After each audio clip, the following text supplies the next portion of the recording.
Now let's look at the exercises. You have to write a program that take 3 float values as arguments, and you have to check which is the smallest of the 3 values. You have to provide default values for all the 3 parameters. You have to write another program which asks the user to enter the base and height of a right angle triangle. You have to calculate the area and display the area in the main function. So again, provide default parameters for this function, and for this function provide default parameters for only one parameter, not the both. So just provide the default parameter for either height or the base, just one. And the third question is you have to write a C++ program that uses an inline function, sphere volume. This is the name of the function. You ask the user the radius of the sphere and to calculate and print the volume of that sphere using the formula volume equals to, this is the formula, right?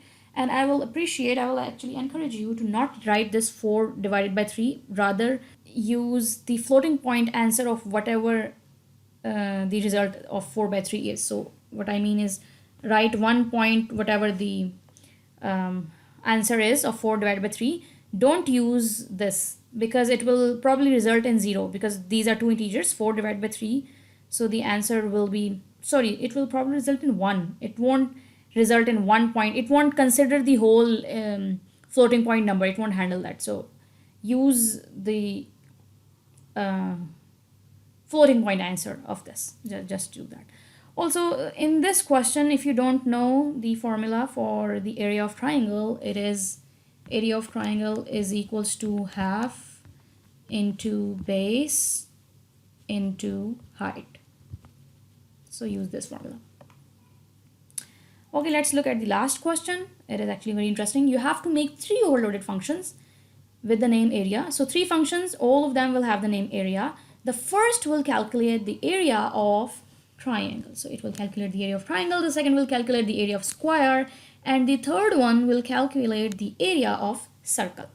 So for the first function, take 2 integer parameters, which are base and height. For the second function, take only 1 integer parameter, which is side of square. And for the third function, take an integer and one integer and 1 float parameter, which are radius and pi.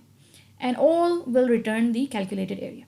Now, if you want to know the formulas for these functions, the formula for area of triangle is this: half into base into height. Area of square is side into side, and area of circle is pi into r pi r square, actually. Okay, you will write a main program which will ask the user a choice to whether if the user want to find the triangle, if the user want to find the area of triangle or square or circle. So it will ask the user for the user's choice for either of these, triangle, square or circle. And then depending upon the choice of user, it will ask the values, either base, width, side or radius. So whatever is required by the function that it has to call. And then call the appropriate function with those values accordingly. So actually you have to use an if else block or a switch statement for this.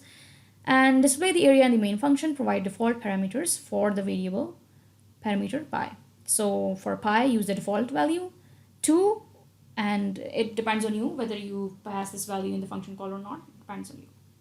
I'll solve this question for you. I'll try to solve these two, or maybe just this.